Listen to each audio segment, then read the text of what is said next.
7 декабря в городе Гюмри был задержан гражданин России Дмитрий Ситраков. Он отказался участвовать в войне с Украиной и бежал в Армению. Задержали его российские военные, что примечательно.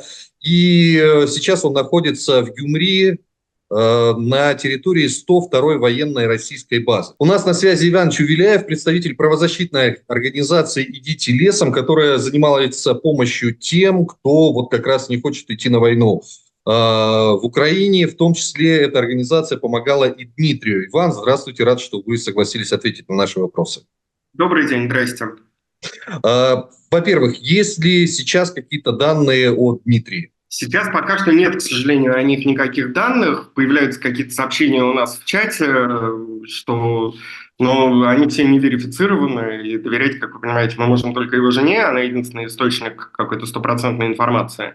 Ну и армянским правозащитникам, которые тоже этой ситуацией озабочены, озабоченность свою уже высказали, и, в общем, продемонстрировали свою полную готовность помогать Дмитрию и пытаться его спасти любыми доступными для них средствами, любыми возможными. А в каком статусе он находился на момент задержания? Потому что тоже информация противоречивая. То ли он был призывником, то ли контрактником, то ли мобилизованным. Что скажете? Смотрите, давайте начинаем с самого начала историю Дмитрия. Первое. Нужно важную вещь понимать, когда мы говорим про российских любых людей в военной форме. На данный момент любой человек, который находится с оружием в руках в военной форме на территории Украины и является гражданином России, перед лицом российского закона является одним и тем же. Это все контрактники. Контрактники – это призывники, которых принудили к подписанию контракта и отправили в Украину. Контрактники – это уголовники и заключенные, порой политические, может быть, заключенные по совершенно зверским статьям. Но так или иначе, это заключенные, которых принудили к подписанию контракта и отправили в Украину. Это профессиональные военные, которые не хотели участвовать в этой войне и все равно там оказались. Вот все, кто отправлен в Украину, это контрактники. Вся российская армия, по большому счету, на сегодняшний день переведена на контрактную основу. Как это не извращенно выглядит на сегодняшний день. Но, тем не менее, выглядит это вот так. Что касается конкретно Дмитрия. Он был мобилизован осенью прошлого года. Подписывал ли он контракт, он сказать не может, но номинально он проходил как контрактник. Никто эти контракты никому не показывает. Сплошь и рядом их подписывают за людей задним числом, ставя просто крестик в нужных документах. Что касается, значит, его истории, его, так сказать, бэкграунда. Дмитрий был среди тех, кто отказался участвовать, не хотел изначально участвовать в войне. В армии он оказался именно в результате облав и мобилизации абсолютно зверской, которая проходила год назад. В Украину его отправили, и после этого он самовольно оставил часть, соответственно, и какое-то время скрывался. Его поймали, отдали под следствие. Здесь надо понимать, что когда людей ловят за самовольное оставление части, их только объявляют в розыск, на них дела не заводятся. Делается это с единственной целью, с тем, чтобы оставить люфт и возможность их вернуть на фронт. Все-таки на фронте важно каждое тело, и, соответственно, есть такая возможность человека обратно засунуть, да, откуда он сбежал. Поэтому, собственно, на них не заводят уголовные дела. Дмитрий отказался, соответственно, возвращаться, оказался под следствием. И уже вот в этой ситуации, да, и те, кто находится под следствием, они находятся не в тюрьме, не в изоляторе, они находятся в так называемых СП «Сочи». Это такие военные части, которые просто вот переориентированы на тех, кто самовольно оставил часть. Они там содержатся. Они могут оттуда приходить, они могут оттуда уйти. Оттуда реально вполне сбежать. Что, собственно, Дмитрий и сделал, с нашей помощью пересек границу. То есть, получается, вот весь этот год он находился именно в такой части? Нет, не весь год. Он был, повторюсь, мобилизован осенью, после чего какое-то время служил, самовольно оставил часть. На весь этот процесс, на все эти долгие истории, собственно, ушел год. Он не то чтобы служил, он скрывался еще долгое достаточно время. Скажите, есть понимание, что он вообще делал в Гюмри рядом с этой пресловутой 102-й военной базой? Нет никакого понимания абсолютно. Единственное, что в этом смысле Дмитрий абсолютно извиняет, это то, что это было буквально первое, что он сделал в Украине. В Армении, простите, оговорка по Фрейду. Это было первое, что он сделал в Армении. Буквально первое. Границу он пересек 30 ноября, в Гюмри он приехал 7 декабря. Прошла неделя и 1 день. Соответственно, за эту неделю он в лучшем случае мог успеть как-то оклематься, как-то прийти в себя, осмотреться, найти койку и заняться всерьез поисками жилья. Скорее всего, во всяком случае, да, здесь можно дальше строить версии. Возможно, кто-то его нарочно выманил в Гюмри. Такое возможно. Об этом чуть позже еще скажу, что на это указывает. Возможно, он поехал туда искать более дешевое жилье. Это известный факт, что Гюмри, второй по величине город Армении, жизнь и непосредственно квартиры, недвижимость, аренда недвижимости там несколько дешевле, чем в Ереване, поэтому можно как-то понемножечку сэкономить на переезде в Гюмри. И, скажем, большое количество наших подопечных, переезжая в Армению, думали об этом серьезно. Что вот, там может быть переехать в Гюмри. Но потом они узнавали, что в Гюмри российская база через какое-то время.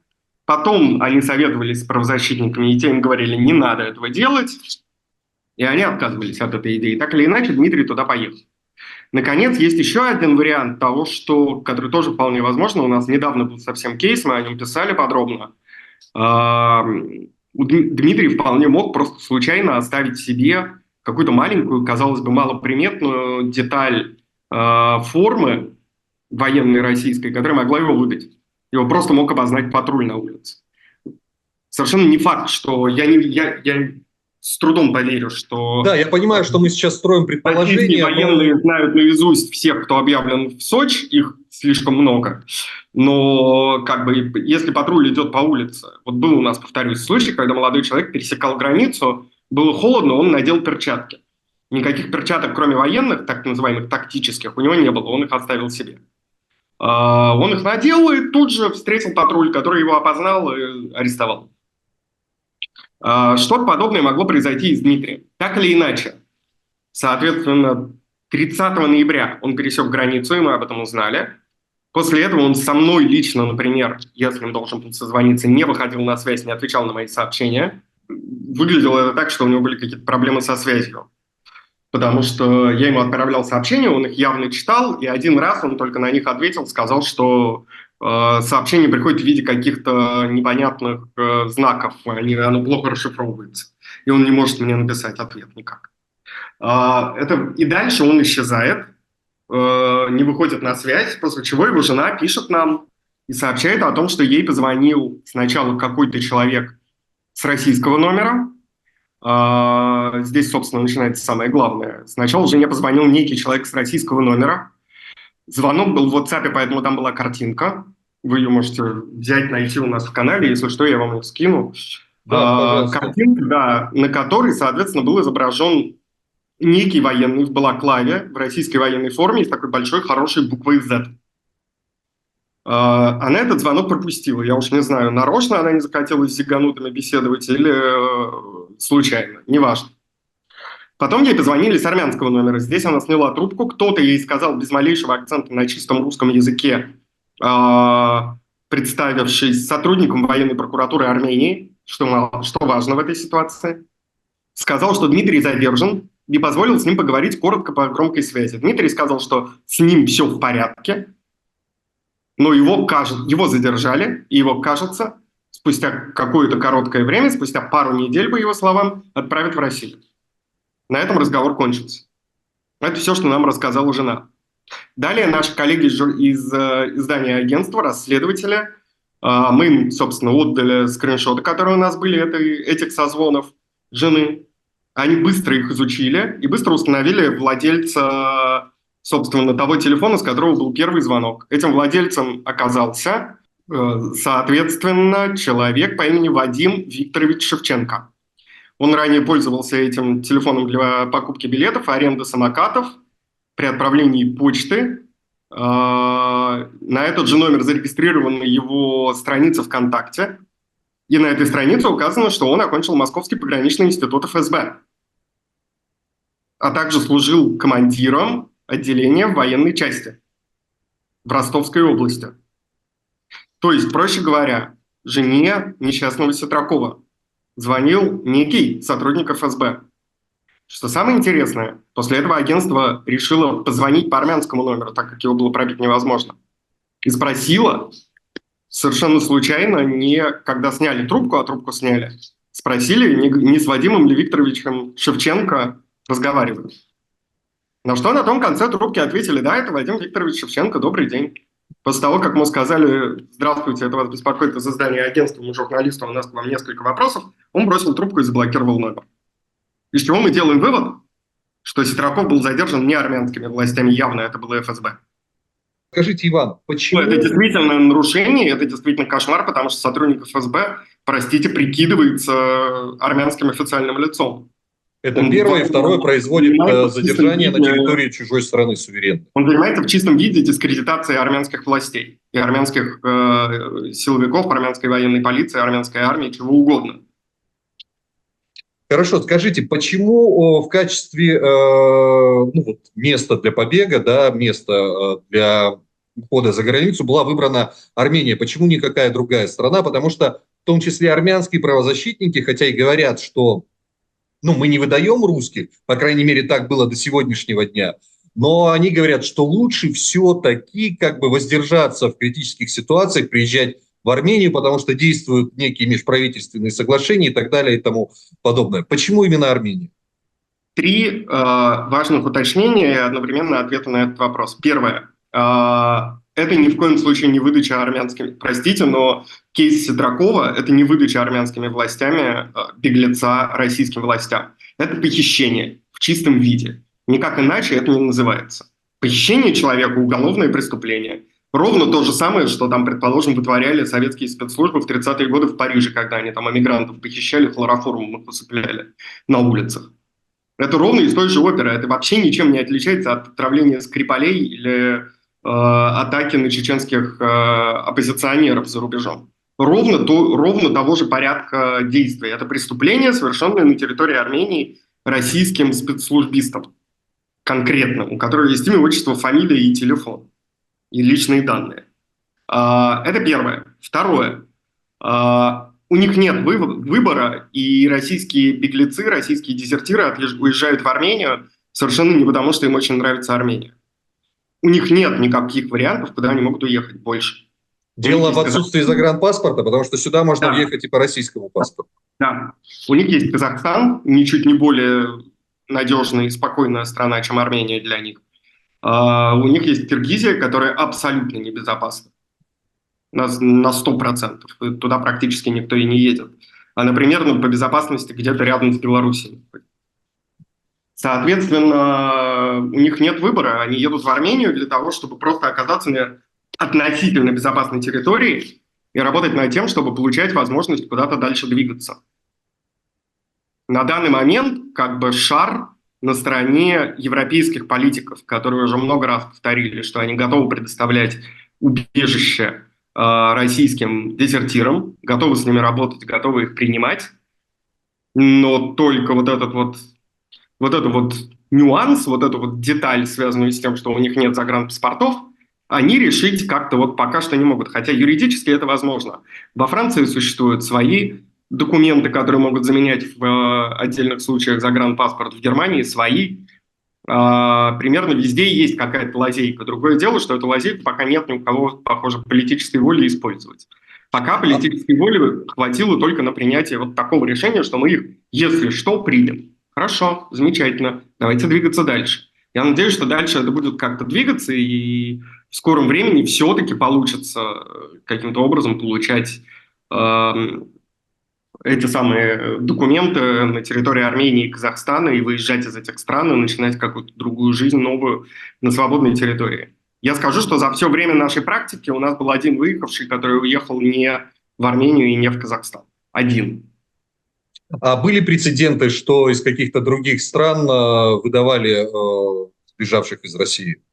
Нет, по крайней мере, в кейсе вашей организации. С дезертирами нет никогда. До сих пор были случаи весьма странные и шумные с арестами активистов политических, с тем, что, скажем, там, в Грузию не пускали политических активистов, было. В Казахстане на данный момент арестован и содержится в тюрьме, и его будущее неизвестно, активист якутский Айхал Амосов. Да? Существуют там анархисты, которых выдавали и арестовывали. Но непосредственно дезертиров, над которыми висело обвинение в самовольном оставлении части, их не выдавали до сих пор ни разу. Единственный был случай с военнослужащим, которого экстрадировали в Россию, это случай годовой давности в Казахстане с офицером ФСО Жилиным. Но простите, это офицер ФСО, это не дезертир, это вообще другое, это официальное лицо. И по большому счету это, ну, как если бы в Казахстан забежал какой-нибудь сотрудник Роснефти, да, или там Сечин, или предположим, Чубайс, да. Это забавно было бы, разве что, их выдача, но не более того. Никаких подобных случаев не было, и по-прежнему, собственно, мы повторяем, да, надо быть осторожными, да, надо быть на связи с правозащитниками, да, теперь у вас начинается тяжелая, долгая работа, пахота по приготовлению плацдарма для дальнейшей независимой свободной жизни, без армии, без убийств, без насилия, без принуждения к тому, чтобы становиться военным преступником и соучастником военных преступлений.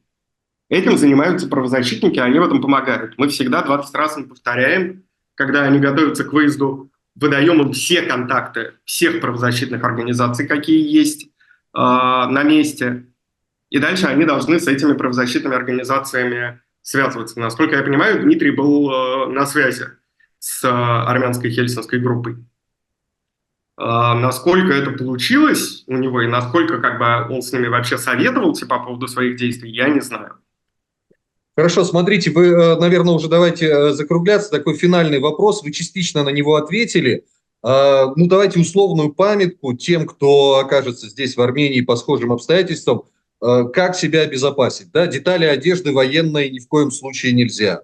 Поддерживать контакт. Несчастную военную одежду. Купите себе самые дешевые перчатки в первом попавшемся хозяйственном магазине. А эти несчастные тактические перчатки закопайте в снегу, когда будете границу переезжать. Поддерживать связь с правозащитниками. Что еще? Ну, в первую очередь держать связь с правозащитниками. Это главное золотое правило. Постарайтесь с ними консультироваться вообще по любому поводу. Они для того и работают. Не стесняйтесь у них спрашивать все. Стоит ли мне ходить в магазин на такой-то улице? Стоит ли мне снимать квартиру в таком-то районе? Стоит ли мне, не знаю, покупать такую-то карточку? Они для того и работают. С ними будьте на связи все время. Они для вас существуют. Помните об этом. Это в первую очередь и самое главное. Постарайтесь, опять же, если будете выезжать с нашей помощью, обратитесь к нам, если хотите, ко мне, с просьбой предоставить контакты других ребят-дезертиров, которые есть на данный момент в Армении. Я вам их дам. С ними скоординируйтесь. Там уже как бы существует такое плотное, дружное комьюнити. Оно есть в Казахстане, и оно там прям нерушимое такое. Это прям товарищество, братство, я бы сказал. Они готовы друг другу помогать бесконечно. Кто-то из них вообще живет в одной квартире. То же самое есть и в Ереване. Будьте с ними на связи. Постоянно будьте на связи с кем-то. Постоянно будьте в контакте с кем-то. Постоянно старайтесь советоваться. Не принимайте никаких опрометчивых решений самостоятельно своей головой. Все. Вы не на родине, вы не в России, вы в стране с другими законами. Консультируйтесь, задавайте вопросы и будьте максимально осторожны.